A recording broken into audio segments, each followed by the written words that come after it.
ഹരേ കൃഷ്ണ. ദയവായി എൻ്റെ വിനീതമായ നമസ്കാരം എല്ലാവരും സ്വീകരിച്ചാലും. എല്ലാവർക്കും ഇന്നത്തെ ശ്രീമദ് ഭാഗവതം ക്ലാസ്സിലേക്ക് സ്വാഗതം. ഞാൻ ഭഗവാനിൽ നിന്നും ഗുരുപരമ്പരയിൽ നിന്നും കിട്ടിയ ഈ ചെറിയ അറിവ് അതേപോലെ തന്നെ ഇവിടുന്ന് പകർന്നു നൽകാൻ എനിക്ക് സാധിക്കണേ എന്ന് ഞാൻ ഭഗവാനോടും ഗുരുക്കന്മാരോടും എല്ലാ വൈഷ്ണവരോടും എല്ലാവരുടെയും ബ്ലെസ്സിങ്സിന് വേണ്ടി പ്രാർത്ഥിക്കുകയാണ്. ജയ രാധമാധവ ജയ കുഞ്ച ബിഹാരി, ജയ രാധമാധവ ജയ കുഞ്ച ബിഹാരി, ജയ ഗോപിജന വല്ലഭ ജയ ഗിരിവരധാരി, ജയ ഗിരിവരധാരി, യശോദനന്ദന വൃജന രഞ്ജന യമുന തീരാവനചാരി, യമുന തീരാവനചാരി, ജയ രാധമാധവ ജയ കുഞ്ച ബിഹാരി. ഹരേ കൃഷ്ണ കൃഷ്ണ കൃഷ്ണ ഹരേ ഹരേ, ഹരേ രാമ രാമ രാമ ഹരേ ഹരേ, ഹരേ കൃഷ്ണ കൃഷ്ണ ഹരേ ഹരേ, ഹരേ രാമ രാമ രാമ ഹരേ ഹരേ, ഹരേ കൃഷ്ണ കൃഷ്ണ ഹരേ ഹരേ, ഹരേ രാമ രാമ ഹരേ ഹരേ. കേട്ടോ. ഓം നമോ ഭഗവതി വാസുദേവായ, ഓം നമോ ഭഗവതി വാസുദേവായ, ഓം നമോ ഭഗവതി വാസുദേവായ. നാരായണം നമസ്കൃത്യം നരം ചൈവ നരോത്തമം ദേവീം ഭഗവതിം വ്യാസം തതോ ജയമുദിരയേ. നഷ്ടപ്രായേഷു ഭദ്രേഷു നിത്യം ഭാഗവത സേവയ, ഭഗവതി ഉത്തമ ശ്ലോകേ ഭക്തിർഭവതി നൈഷ്ടകി. മൂകം കരോതി വാചാലം പങ്കും ലംഘയതേ ഗിരിം, യത്കൃപാതമഹം വന്ദേ ശ്രീഗുരു ദീനതാരുണം, ശ്രീചൈതന്യമീശ്വരം ശ്രീ പരമാനന്ദ മാധവം. നമ്മുടെ ഇന്നത്തെ ശ്ലോകം എന്ന് പറയുന്നത് ശ്രീമദ് ഭാഗവതത്തിലെ 1:7 നമുക്ക് ശ്ലോകത്തിലേക്ക് കടക്കാം. യസ്യാം വൈ ശ്രൂയമാണായാം കൃഷ്ണേ പരമപുരുഷേ ഭക്തിരുത്പത്യതേ പുംസാ ശോകമോഹഭയാപകാ. യസ്യാം വൈ ശ്രൂയമാണായാം കൃഷ്ണേ പരമപുരുഷേ ഭക്തിരുത്പത്യതേ പുംസാ ശോകമോഹഭയാപകാ. യസ്യാം വൈ ശ്രൂയമാണായാം കൃഷ്ണേ പരമപുരുഷേ ഭക്തിരുത്പത്യതേ പുംസാ ശോകമോഹഭയാപകാ. നമുക്കിനി ഓരോ വാർത്തയുടെ അർത്ഥം നോക്കാം. ഏഷ്യ ഈ വേദസാഹിത്യം, വൈ നിശ്ചയമായും, ശ്രൂയമാണായ ശ്രവണേന്ദ്രിയത്തിലൂടെ സ്വീകരിക്കുന്നതിലൂടെ, കൃഷ്ണേ ശ്രീകൃഷ്ണ ഭഗവാനെ, പരമപുരുഷൻ പരമോന്നതൻ, ശ്രീ പരമദിവ്യോത്ത ഭക്തിയുത സേവന വികാരങ്ങൾ, ഭക്തിയെ തളർന്നു വരിക,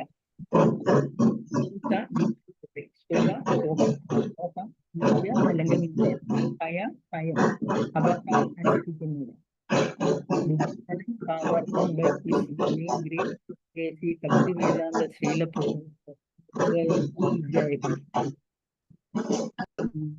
വിവർത്തനം വായിക്കാം. വേദസാഹിത്യ ശ്രവണത്തിലൂടെ പരമദിവ്യോത്തമ പുരുഷനായ ശ്രീകൃഷ്ണ ഭഗവാനോടുള്ള പ്രേമയുധ സേവന വികാരം നാമ്പെടുക്കുകയും തൽക്ഷണം ശോകം, മായ, ഭയം എന്നീ വികാരാഗ്നികൾ നശിപ്പിക്കപ്പെടുകയും ചെയ്യുന്നു. ഭാവാർത്ഥം: വ്യത്യസ്ത ഇന്ദ്രിയങ്ങളിൽ അധികം ഫലപ്രദമായത് ശ്രവണേന്ദ്രിയമാകുന്നു. ഒരു വ്യക്തി ഗാഠനിദ്രയിലാണെങ്കിൽ പോലും ഈ ഇന്ദ്രിയം പ്രവർത്തിച്ചു കൊണ്ടിരിക്കുന്നു. ഉണർന്നിരിക്കുമ്പോൾ ശത്രുകരങ്ങളിൽ നിന്നും സംരക്ഷിക്കാൻ ഒരാളാൽ സ്വയം സാധ്യമാകുന്നു. അതേപോലെ ഗാഠനിദ്രയിലായിരിക്കുമ്പോൾ ഒരാൾ സംരക്ഷിക്കപ്പെടുന്നത് എന്നുള്ള മോചനം എന്ന ആത്യന്തിക ജീവിത പരിപൂർണതയെ പ്രാപ്തമാക്കുക എന്നതുമായി ബന്ധപ്പെടുത്തി ശ്രവണത്തിന്റെ പ്രാധാന്യത്തെ ഇവിടെ സൂചിപ്പിച്ചിരിക്കുന്നു. ഏവരും അനുനിമിഷവും ശോകപൂർണമാരാണ്. അവൻ മായാവിഷയങ്ങളുടെ മരുപ്പച്ചയുടെ പിന്നാലെയാണെന്ന് മാത്രമല്ല, സദാ അവന്റെ കാൽപ്പനിക പ്രതിയോഗിയെ ഭയപ്പെടുകയും ചെയ്യുന്നു. ഭൗതിക രോഗത്തിന്റെ പ്രാഥമിക ലക്ഷണങ്ങളാണിവ. ആകയാൽ ശ്രീമദ് ഭാഗവത ശ്രവണത്തിലൂടെ ഒരാൾക്ക് പരമദിവ്യോത്തമ പുരുഷനുമായി സംബന്ധപ്പെട്ട അഭിനിവേശം പ്രാപ്തമാകുമെന്നും അപ്രകാരം ഇത് ഫലവത്താകുമ്പോൾ ഭൗതിക രോഗങ്ങളുടെ ലക്ഷണങ്ങൾ തൽക്ഷണം അപ്രത്യക്ഷമാകുമെന്നും ഈ ഗ്രന്ഥത്തിൽ സുവ്യക്തമായി നിർദ്ദേശിച്ചിരിക്കുന്നു. സർവദാ പരിപൂർണനായ പരമദിവ്യ പുരുഷോത്തമനെ വ്യാസദേവൻ ദർശിച്ചുവെന്ന് മാത്രമല്ല, ഈ പ്രസ്താവനയിൽ സർവദാ പരിപൂർണനായ പരമദിവ്യോത്തമ പുരുഷനായ ശ്രീകൃഷ്ണ ഭഗവാനെ സുവ്യക്തമായി സ്ഥിരീകരിച്ചിരിക്കുകയും ചെയ്യുന്നു. പരമഭക്തിയോടുള്ള ഹൃദയംഗമമായ സ്വാഭാവിക പ്രേമം വളർത്തിയെടുക്കുകയാണ് ഭക്തിയുത സേവനത്തിന്റെ പരമപരിണാമം. സാധാരണ കൃഷ്ണ ഭഗവാനും ജീവസത്തുക്കളും തമ്മിലുള്ള ബന്ധത്തെ സൂചിപ്പിക്കുന്നതിന് അത്യന്തം ഉചിതമായ ഏകപദം പ്രേമം മാത്രമാകുന്നു. ഭഗവത്ഗീതയിൽ ജീവസത്തുക്കളെ പ്രകൃതി എന്ന് വിശേഷിപ്പിച്ചിരിക്കുന്നു. സംസ്കൃതത്തിൽ പ്രകൃതി സ്ത്രീലിംഗമാണ്. ഭഗവാനെ സദാ പരമപുരുഷൻ അഥവാ ശ്രേഷ്ഠ പുരുഷ വ്യക്തിത്വമായി വർണ്ണിച്ചിരിക്കുന്നു. ഭഗവാനും ജീവസത്തകളും തമ്മിലുള്ള അഭിനിവേശം ഏകദേശം സ്ത്രീയും പുരുഷനും തമ്മിലുള്ളതുപോലെ തന്നെ ആണ്. ആകയാൽ ഭഗവാനോടുള്ള പ്രേമം എന്ന പദം തികച്ചും ഉചിതമാകുന്നു. പ്രേമയുത ഭഗവത് ഭക്തിയുത സേവനം ആരംഭിക്കുന്നത് ഭഗവത് ശ്രവണത്തിലൂടെയാണ്. ഭഗവാനും ഭഗവത് സംബന്ധമായ വിഷയശ്രവണങ്ങളും തമ്മിൽ ഭേദമില്ല. ഭഗവാൻ സർവപ്രകാരത്തിലും പരിപൂർണനാണ്. ആകയാൽ ഭഗവാനും ഭഗവത് സംബന്ധ ശ്രവണ വിഷയങ്ങളും തമ്മിൽ യാതൊരു വ്യത്യാസവുമില്ല. ആകയാൽ ഭഗവത് ശ്രവണം എന്നത് അർത്ഥമാക്കുന്നത് അതീന്ദ്രിയ ശബ്ദസ്പന്ദന പ്രക്രിയയാൽ ഭഗവാനുമായുള്ള തൽക്ഷണ സമ്പർക്കത്തെയാകുന്നു. മാത്രമല്ല, മുകളിൽ പ്രസ്താവിച്ച സകല ഭൗതിക അനർത്ഥങ്ങളെയും തൽക്ഷണം ദൂരീകരിക്കുന്ന വിധം ഫലവത്താണ് അതീന്ദ്രിയ പ്രവർത്തനം. മുമ്പ് പ്രസ്താവിച്ചതുപോലെ ജീവസത്ത ഭൗതിക സംസർഗത്താൽ ഒരുതരം സങ്കീർണ അവസ്ഥയെ വളർത്തിയെടുക്കുന്നു. അങ്ങനെ മിഥ്യാപഞ്ചരബദ്ധമായ ഭൗതിക ശരീരത്തെ യഥാർത്ഥ വസ്തുതയായി അംഗീകരിക്കുന്നു. അത്തരം മിഥ്യാഗഗനതയ്ക്ക് വിധേയമായി വിഭിന്ന ജീവവിഭാഗങ്ങളുടെ ജീവാത്മാക്കൾ വിവിധ രീതിയിൽ വ്യാമോഹിതരായി തീരുന്നു. വികാസം പ്രാപിച്ച മനുഷ്യ ജീവാവസ്ഥയിൽ പോലും അതേ മിഥ്യ നിരവധി ഇസങ്ങളുടെ രൂപത്തിൽ മുൻകൈ ആർജിച്ചിരിക്കുകയും അപ്രകാരം ഭഗവാനുമായുള്ള പ്രേമബന്ധത്തെ വിഭജിക്കുകയും മനുഷ്യനും തമ്മിലുള്ള സ്നേഹബന്ധത്തെ ഛേദിക്കുകയും ചെയ്തിരിക്കുന്നു. ശ്രീമദ് ഭാഗവത വിഷയശ്രവണത്തിലൂടെ ഭൗതികതയുടെ ഈ മിഥ്യാഗഗനത ദൂരീകരിക്കപ്പെടുന്നു. അപ്രകാരം നിരവധി രാഷ്ട്രീയ സാഹചര്യങ്ങളിൽ അത്യന്തം വ്യഗ്രതയോടെ രാഷ്ട്രീയക്കാർ ആഗ്രഹിക്കുന്ന യഥാർത്ഥ സമാധാനം സമൂഹത്തിൽ കൈവരിക്കാൻ പ്രാരംഭം കുറിക്കപ്പെടുന്നു. മനുഷ്യർ തമ്മിലും രാഷ്ട്രങ്ങൾ തമ്മിലുമുള്ള സമാധാനപരമായ അന്തരീക്ഷം രാഷ്ട്രീയക്കാരൻ ആഗ്രഹിക്കുന്നുവെങ്കിലും അതേസമയം ഭൗതിക അതീശാധികാരത്തിനായുള്ള അഭിനിവേശാധിക്യത്താൽ ഭയവും മിഥ്യയും അവിടെ സംജാതമാകുന്നു.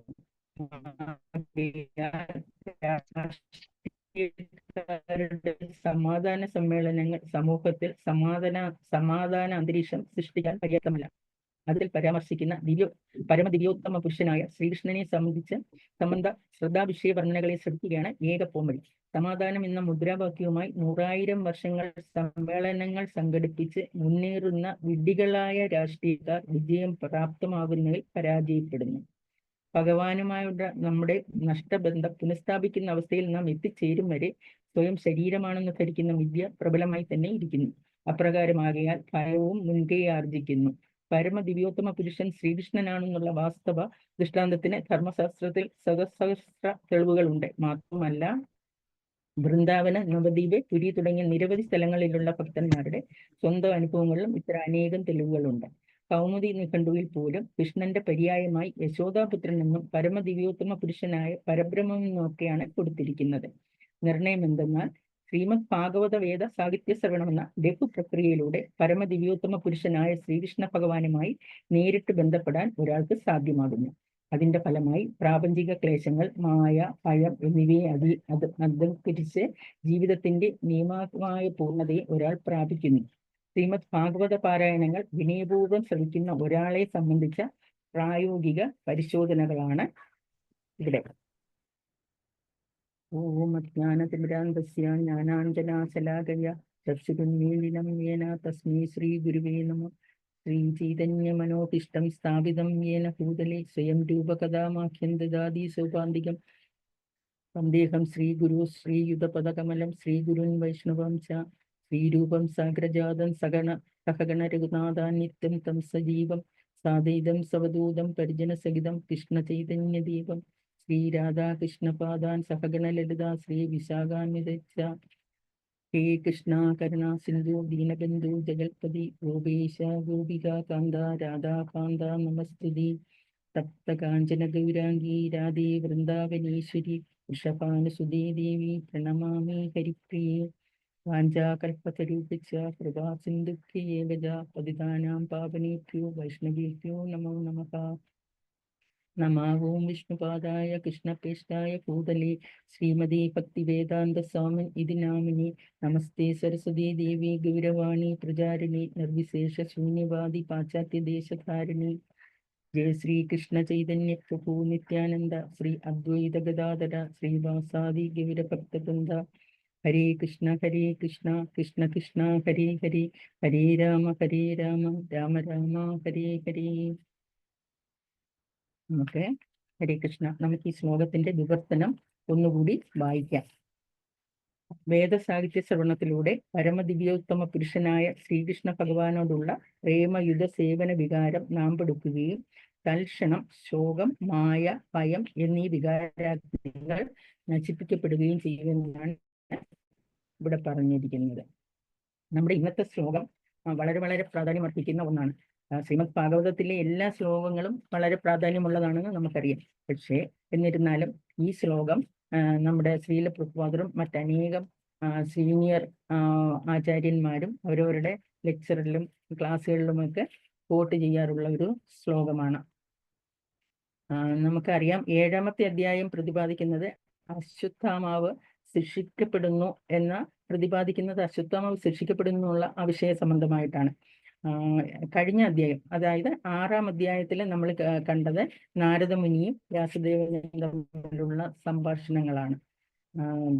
നൈമിഷാരണത്തിൽ തടിച്ചുകൂടിയ സന്യാസിമാരുടെയും പ്രമുഖരായ ആൾക്കാരെയും എല്ലാം പ്രതിനിധീകരിച്ച് ശോനക ഋഷി സുതഗോസ്വാമിയോട് ചോദിക്കുകയാണ്, നാരദമുനി പോയതിനു ശേഷം വ്യാസദേവൻ എന്താണ് ചെയ്തതെന്ന്. അതിനുള്ള ഉത്തരം സുതഗോസ്വാമി കൊടുക്കുന്നു. അദ്ദേഹം വ്യാസദേവൻ തന്റെ മനസ്സ് ഏകാഗ്രമാക്കി ഭഗവാനെ പ്രാർത്ഥിച്ച് സർവശ്രേഷ്ഠനും സർവദാ പരിപൂർണനുമായ പരമദിവ്യോത്തമ പുരുഷനെ ദർശിക്കുകയാണ് ചെയ്യുന്നത്. ശരിക്കും അവിടെ സ്ട്രെസ് ചെയ്ത് പരമദിവ്യ പുരുഷോത്തമൻ എങ്ങനെയാണ് വന്നത്? സർവദാ പരിപൂർണനായ പരമദിവ്യ പുരുഷോത്തമനെ ദർശിക്കുന്നു. അതിനുശേഷം ഭൗതിക ക്ലേശങ്ങളിൽ പെട്ടുള്ള ജീവസത്തുക്കളോടുള്ള കാരുണ്യത്താൽ അദ്ദേഹം ശ്രീമദ് ഭാഗവതം രചിക്കുന്നു. നമ്മൾ ഈ 1.7.7 മുമ്പ് തൊട്ട് മുൻപിലുള്ള 1.7.6 നമ്മൾ എങ്ങനെയാണ് അനർത്ഥങ്ങളിൽ നിന്ന് മുക്തി നേടുന്നതെന്നാണ് കണ്ടത്. അനർത്ഥോപശമം സത് എന്നാണ് അതിൽ പറയുന്നത്. അതായത് ഭക്തിമാർഗത്തിലൂടെ മാത്രമേ നമുക്ക് നമ്മുടെ ഹൃദയത്തിൽ അടിഞ്ഞുകൂടിയ അനർത്ഥങ്ങളെ മാറ്റാൻ സാധിക്കുകയുള്ളൂ എന്ന് കണ്ടു. നമ്മുടെ ഹൃദയം അനേകം ഭൗതികാഗ്രഹങ്ങളാൽ നിറഞ്ഞു കിടക്കുകയാണ്. അതുകൊണ്ട് തന്നെ നമ്മൾക്ക് എപ്പോഴും ആകുലതകളും ആകാംക്ഷകളും ഒക്കെ ശരിക്കും നമ്മളെ വീർപ്പ് മുട്ടിക്കുന്ന അവസ്ഥയിലാണ് നമ്മൾ ജീവിക്കുന്നത്. ഭഗവാൻ തന്നെ പറഞ്ഞിട്ടുണ്ട്, ഇവിടം ദുഃഖാലയം അശ്വസതമാണെന്ന്. ഇവിടെയാണ് ശരിക്കും നമ്മൾ ഭാഗവതം, ഭഗവത്ഗീത തുടങ്ങിയ മഹത് ഗ്രന്ഥങ്ങളുടെ ശ്രവണവും വായനയും അതേപോലെ ഹരിനാമ സങ്കീർത്തനത്തിന്റെ പ്രസക്തി മനസ്സിലാക്കുന്നത്. ശരിക്കും നമ്മൾ ആരിൽ നിന്ന് എങ്ങനെ എന്ത് മനോഭക്തോടാണ് ഈ ഗ്രന്ഥങ്ങൾ കേൾക്കേണ്ടതെന്ന് ശ്രീല രൂപ ഗോസ്വാമിയുടെ ഭക്തിരസാമൃത സിന്ധുവിലെ 1.2.101 പരാമർശിച്ചിട്ടുണ്ട്. അത് നമുക്കൊന്ന് നോക്കാം. ശ്രുതി സ്മൃതി പുരാണാദി പഞ്ചരാത്ര വിധി വിന ഐകന്തികി ഹരേർ ഭക്തിർ ഉത്പത്തിയേവ കൽപ്പതി. ഇതാണ് അതിൽ പറഞ്ഞിരിക്കുന്നത്. അതിൻ്റെ അർത്ഥം എന്ന് പറഞ്ഞാൽ ശ്രുതി സ്മൃതി പുരാണാദി പഞ്ചരാത്ര വിധി എന്നിവയെ ആധാരമാക്കിയാണ് ഭക്തിയുത സേവനം ചെയ്യേണ്ടതെന്നാണ്. അതില്ലാതെ ഞാൻ കൃഷ്ണഭക്തനാണെന്ന് സ്വയം ധരിക്കുന്നത് സമൂഹത്തിന് പ്രശ്നങ്ങൾ ഉണ്ടാക്കുമെന്നാണ് പറയുന്നത്. ശരിക്കും നമുക്കറിയാം, വേദിക് നോളജ് എന്ന് പറഞ്ഞാൽ ശ്രുതി, അത് ശ്രവണത്തിലൂടെ കിട്ടുന്ന അറിവാണ്. ശുഭധാര എന്ന് പറയും. നമ്മൾ ശരിക്കും ഒരു ഡിസിപ്ലിക് സക്സഷനിൽ, അതായത് ഒരു പരമ്പരയിൽ നിന്നും വന്ന ഭാഗവതവും ഭഗവത്ഗീതയും ഒക്കെ മനസ്സിലാക്കിയ, ഭഗവാന്റെ മഹത്വം മനസ്സിലാക്കിയ ഒരു മഹാത്മാവിൽ നിന്ന് വേണം ഭാഗവതം, ഭഗവത്ഗീത മുതലായവ ശ്രവിക്കുവാൻ. ഭഗവത് ശ്രവണത്തിന്റെ മഹാത്മ്യത്തെ പറ്റി ശ്രീമദ് ഭാഗവതത്തിൽ തന്നെ ഒരുപാട് ശ്ലോകങ്ങൾ പരാമർശിച്ചിട്ടുണ്ട്. നമുക്ക് നമ്മളിലുള്ള കൃഷ്ണപ്രേമം എങ്ങനെയാണ് ഉണർത്തേണ്ടതെന്നുള്ള കാര്യത്തിനെ പറ്റി ഇവിടെ നോക്കാം. ശ്രീമദ് ഭാഗവതത്തിലെ, അതായത് 1-2-6 പറയുന്നത് പോലെ സാവൈ പുംസ പരോധർമ്മോ യഥോ ഭക്തി തദോഷയ, അതായത് നമ്മുടെ പരമമായ ധർമ്മം എന്ന് പറഞ്ഞാൽ അദോഷയനായ നമ്മുടെ ഭഗവാനെ ഭക്തിയുത സേവനം മാത്രമാണെന്ന് പറയുന്നു. ശരിക്കും ഭക്തി എന്ന് പറഞ്ഞാല് പരിശുദ്ധമായ പ്രേമമെന്നാണ്. ശരിക്കും നമ്മൾ ആരാണ്, നമ്മുടെ എറ്റേണൽ ഐഡന്റിറ്റി നമ്മൾ മനസ്സിലാക്കണം. നമ്മൾ ഭഗവാന്റെ നിത്യസേവകരാണെന്നുള്ള ബോധം നമുക്ക് മനസ്സിലെപ്പോഴും ഉണ്ടായിരിക്കണം. ഇതിലെ കഥാപനിഷത്തിലെ 2:13 പറയുന്നത് പോലെ നമ്മൾ ആരാണ്, നിത്യോ നിത്യാനാം ചേതനാനാം എന്നാണ്. അതായത് നമ്മുടെ ഹൃദയത്തിൽ എപ്പോഴും കൃഷ്ണപ്രേമമുണ്ട്. നമ്മൾ നിത്യ എന്നാൽ ശാശ്വതം എന്നാണ് അർത്ഥം. നിത്യം എന്നാൽ അതിന്റെ ബഹുവചനമാണ്. പക്ഷെ സുപ്രീം നിത്യ ഒന്നേ ഉള്ളൂ, അത് ഭഗവാൻ കൃഷ്ണൻ. ശ്രീല പ്രഭുപാദർ ഒരു ലെക്ചറിൽ പറഞ്ഞിട്ടുണ്ട്, നമ്മളും ഭഗവാനും തമ്മിലുള്ള വ്യത്യാസം നമ്മൾ വേദത്തിൽ നിന്നാണ് പഠിക്കുന്നതെന്ന്. ഈ സിംഗുലർ ഏകവചനമായ നിത്യവും ബഹുവചനമായ നിത്യത്തെ സംരക്ഷിക്കുന്നു, ജീവസത്തെ സംരക്ഷിക്കുന്നതാണ് പറയുന്നത് ഇവിടെ. അതായത് എല്ലാ ജീവജാലങ്ങളുടെയും സംരക്ഷണം ഭഗവാനാണ് നിർവഹിക്കുന്നത്. ചുരുക്കി പറഞ്ഞാൽ ഭഗവാൻ അസമർത്ഥോ ആണെന്നാണ് പറയുന്നത്. അസമർത്ഥോ എന്നുള്ള വാക്കിന്റെ അർത്ഥം ഭഗവാന് തുല്യമായതോ ഭഗവാനേക്കാൾ വലുതായോ ഒന്നും തന്നെ ഇല്ലെന്നുള്ളതാണ്. ഇത്തരണത്തിൽ ബ്രഹ്മസംഹിതയിലെ ഒരു ശ്ലോകം നമുക്ക് നോക്കാം. ഈശ്വര പരമാ കൃഷ്ണ സച്ചിദാനന്ദ വിഗ്രഹ അനാദി ആദി ഗോവിന്ദ സർവകാരണ കാരണം. അതായത് ഭഗവാൻ കൃഷ്ണൻ എല്ലാ കാരണത്തിന്റെയും കാരണഭൂതനായ ആണ്, അതിനേക്കാൾ വലുതായിട്ടൊന്നുമില്ല എന്നാണ്. നമ്മളിൽ കൃഷ്ണപ്രേമം നിത്യമാണെന്ന് പറയുന്നു. ചൈതന്യ ചരിതാമൃതത്തിൽ ഒരു ശ്ലോകവും കൂടി നമുക്ക് കേൾക്കാം. കാരണം നമ്മുടെ ഹൃദയത്തിൽ എപ്പോഴും കൃഷ്ണപ്രേമം ഉണ്ടെന്നുള്ളതിന് തെളിവായിട്ട് ഒരു ശ്ലോകവും കൂടി നമുക്ക് നോക്കാം.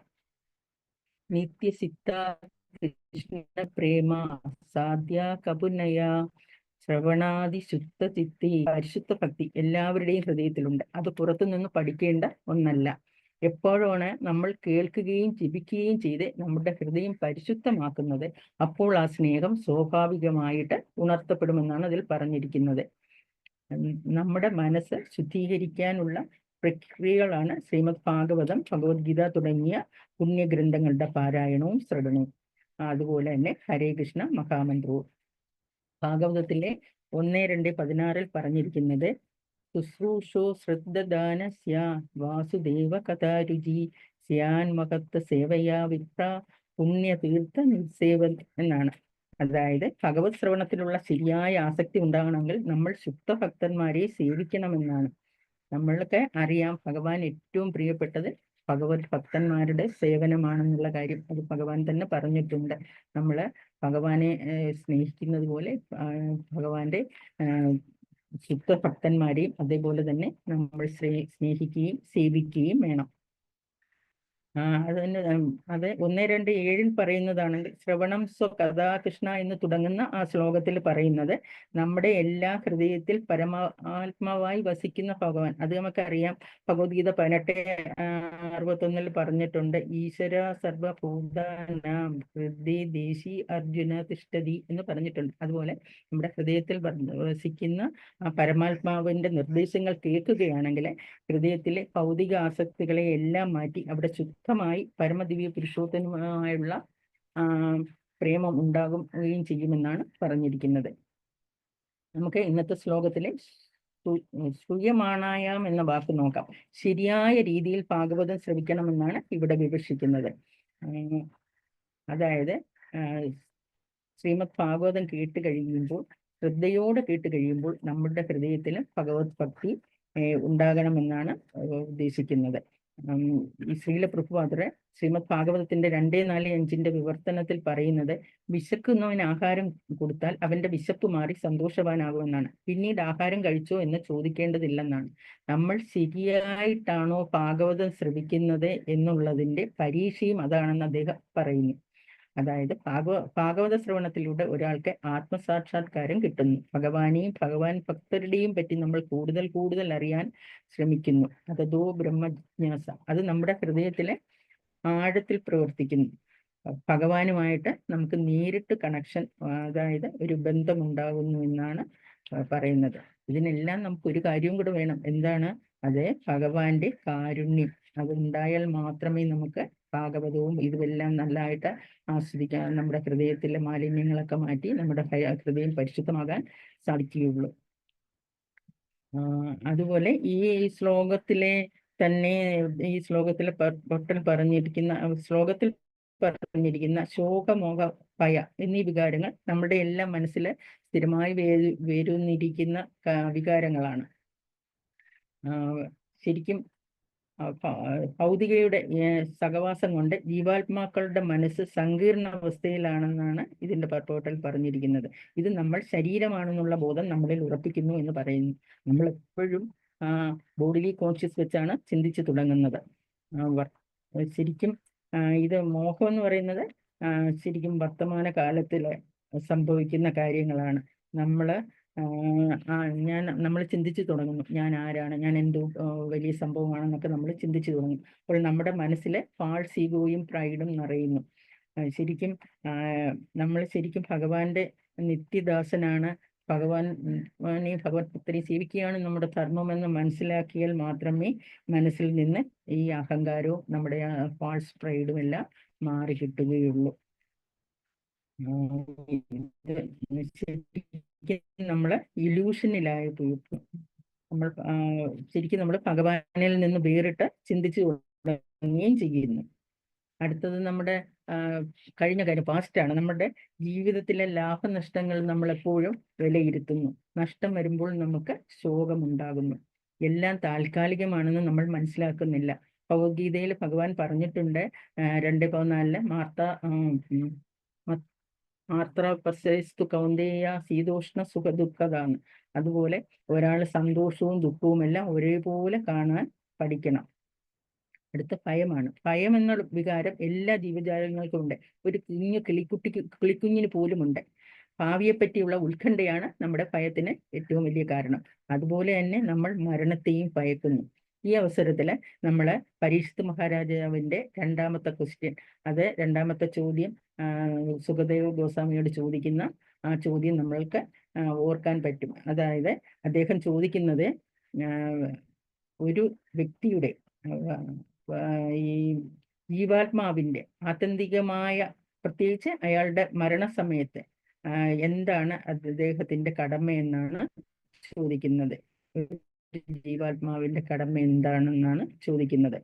അതിന് നമുക്കറിയാം, ഈ 2ാം സ്കന്ധം മുതൽ 12ാം സ്കന്ധം വരെയുള്ള ഭാഗവതത്തിലെ എല്ലാ കാര്യങ്ങളിലും ഈ ഒരു ക്വസ്റ്റ്യനുള്ള ആൻസർ, അതിന്റെ ഉത്തരം നമുക്ക് വ്യാസദേവൻ തന്നിട്ടുണ്ട്. ഇന്നത്തെ ശ്ലോകത്തിൽ പറയുന്നത്, വേദിക് ലിറ്ററേച്ചർ കേൾക്കുകയാണെങ്കിൽ ഭഗവാൻ കൃഷ്ണനെ പ്രേമഭക്തി സേവനം ചെയ്യാൻ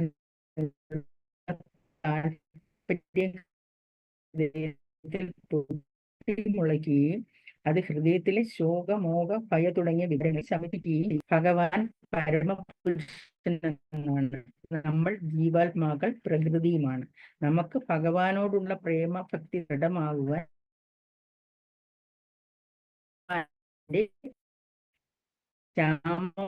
സുന്ദര രൂപത്തെ പറ്റിയുള്ള വർണ്ണനകളും അദ്ദേഹത്തിന് ശരിക്കും നമ്മുടെ മനസ്സിന് ഉള്ള അസുഖം മാറ്റിയെടുക്കാനും, അതായത് ഹൃദ്രോഗ, കാമ, അതായത് കാമോലിസ്റ്റിക് ഡിസീസ് നിറഞ്ഞ നമ്മുടെ മനസ്സിനെ ശുദ്ധീകരിക്കുന്നതിന് ചെയ്യേണ്ടത് ചൈതന്യ പറഞ്ഞു മാർജനം. അത് എങ്ങനെയാണ് നമ്മൾ ഉള്ളത്? ഭഗവാനും അദ്ദേഹത്തിന്റെ ലീലകളും തമ്മിൽ യാതൊരു വ്യത്യാസവും ഇല്ല. ഇത്തരണത്തില് ഞാൻ രാധേശ്യാം പ്രഭുവിന്റെ ഒരു ലെക്ചറിൽ കേട്ട കാര്യം ഇവിടെ ഒന്ന് ഷെയർ ചെയ്യാൻ ആഗ്രഹിക്കുകയാണ്. അത്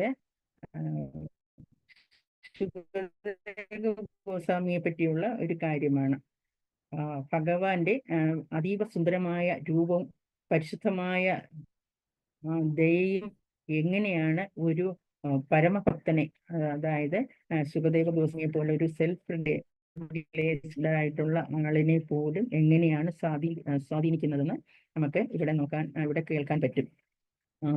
അതിലെ ശ്രീമദ് ഭാഗവതത്തിലെ 10:21-5 അത് പറഞ്ഞിരിക്കുന്നത്. ഭഗവാൻ കൃഷ്ണൻ തന്റെ കാലികളോടും കിടാങ്ങളോടും കൂടി വൃന്ദാവനത്തിൽ പ്രവേശിക്കുന്നതാണ് ആ രംഗം.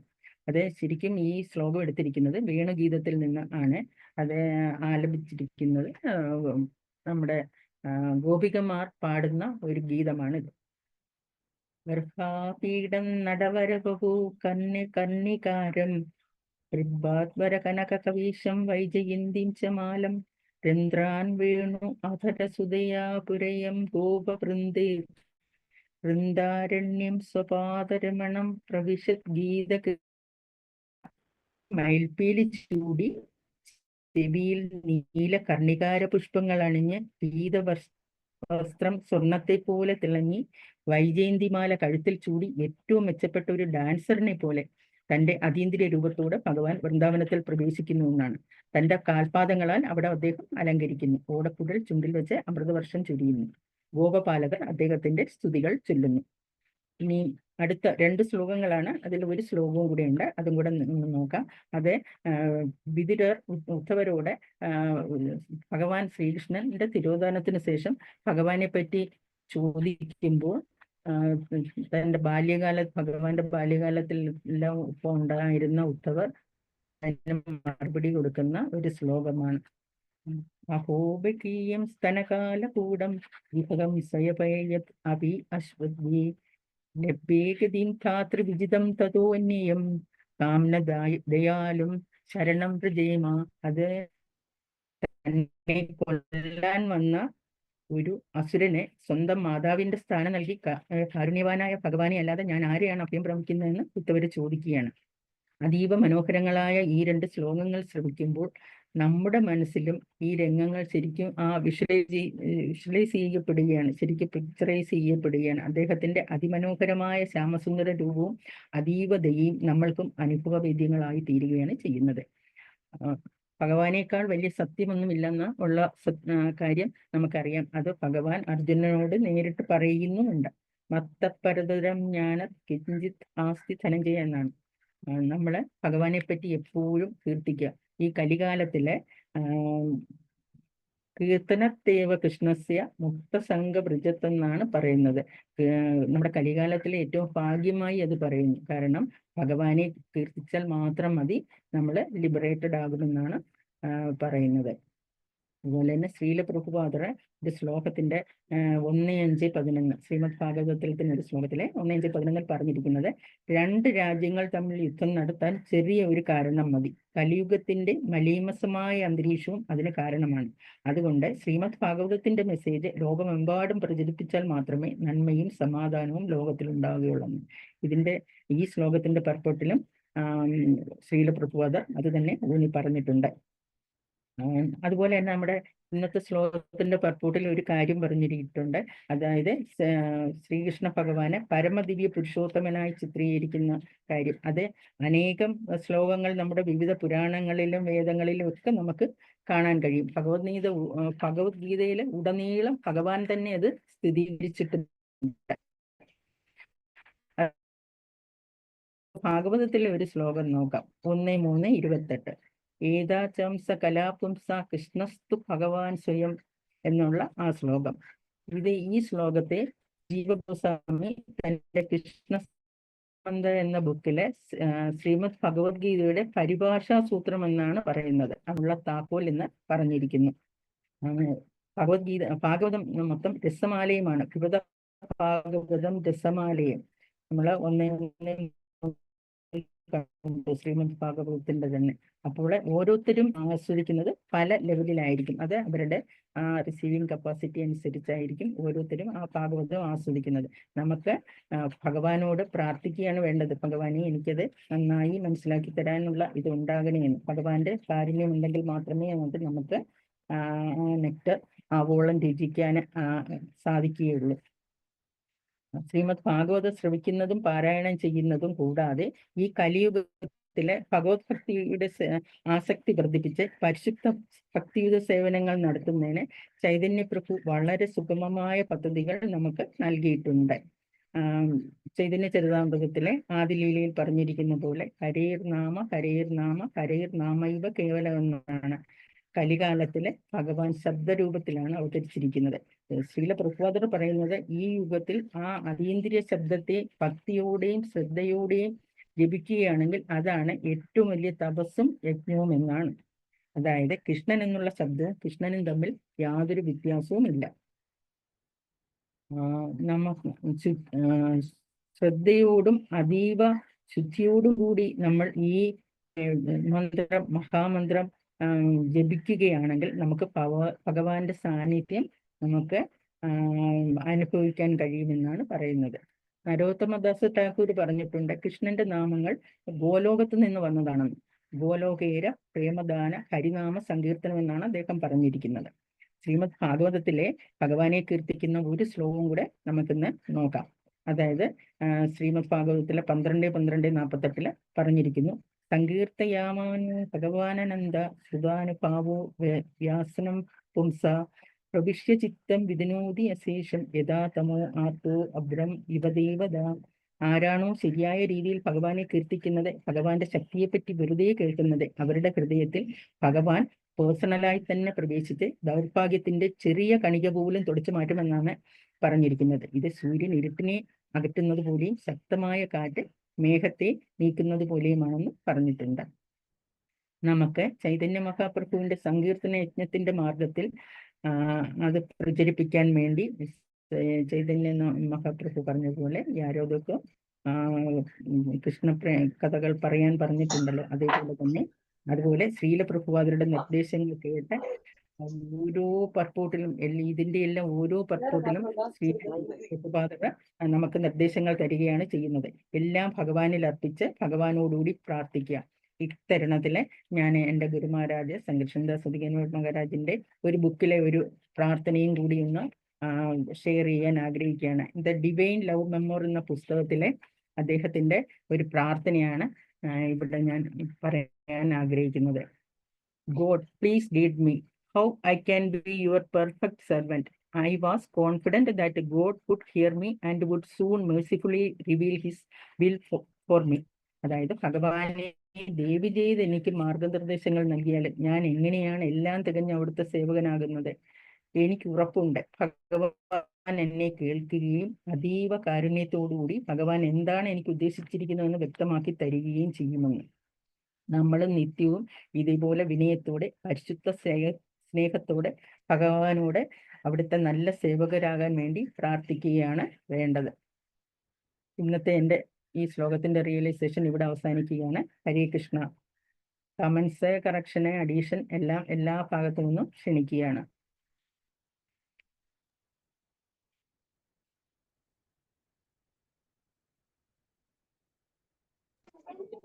ഹരീഷ്ണ, വളരെ നന്ദി മാജി. വളരെ സന്തോഷം. നന്ദി മാജി. സ്വാഗതം മാജി. സ്വാഗതം മാജി. ഏറ്റവും ലാസ്റ്റ് ആയിട്ട് പറഞ്ഞത് ആരുടെ പ്രാർത്ഥനയാണ്? ഗുരുമഹാരാജിന്റെ പ്രാർത്ഥനയാണ്. സംഘർഷൻദാസ് ശ്രീ മഹാരാജിന്റെ പ്രാർത്ഥനയാണ്. അദ്ദേഹത്തിന്റെ ഒരു ബുക്കിലാണ്. അദ്ദേഹത്തിന്റെ ദ ലവ് മെമ്മോർ എന്ന് പറഞ്ഞൊരു ബുക്ക്, ഡിവൈൻ ലവ് മെമ്മോർ എന്നുള്ള അദ്ദേഹത്തിന്റെ പുസ്തകത്തിലെ ഒരു പ്രാർത്ഥനയാണ് പറഞ്ഞത്. Super super. നന്നായി. താങ്ക് യു മാജി. വളരെ നന്ദി. വളരെ സന്തോഷം. ഹരേ കൃഷ്ണ. താങ്ക് യു മാജി. ഹരേ കൃഷ്ണ. താങ്ക് യു മാതാജി. ഹരേ കൃഷ്ണ. പ്രണാമം മാതാജി. Thank you. Hare Krishna. Hare Krishna. Thank you Maji.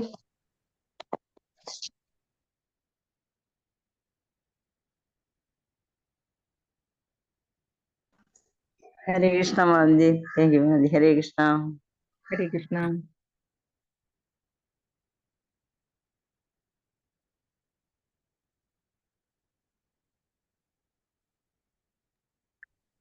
Okay മാജി. ആർക്കും വേറെ ഡൗട്ട്സ് ഇല്ലെങ്കിൽ നമുക്ക് ക്ലോസ് ചെയ്യാം മാജി. ശരി.